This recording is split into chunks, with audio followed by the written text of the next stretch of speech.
Un autre instrument dans le paysage des télécommunications au Congo, le pays vient d'acquérir le câble Tout Africa. Le plateau technique de ce câble a été présenté ce 17 août par le directeur général de l'ARPCE lors d'un point de presse conjointement animé avec le directeur général d'Airtel Congo. Le câble Tout Africa est un câble de fibre optique initié par le consortium Meta qui a une capacité aujourd'hui de 150 terabits par seconde. Cette capacité est environ 12 fois plus grande que la capacité du câble WAX avec lequel nous sommes connectés aujourd'hui. Il faut savoir que la demande croissante des télécommunications, l'augmentation de nos consommations data et de la vie que nous menons aujourd'hui via les différentes applications demande que nous ayons de plus en plus de débit.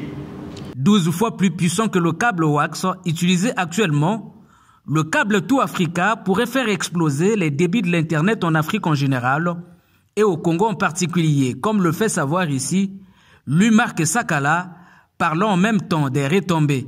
Les retombées sont de plusieurs ordres.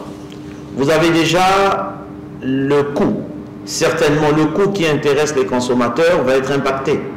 Parce que plus il y a de la concurrence, plus les coûts peuvent être bas.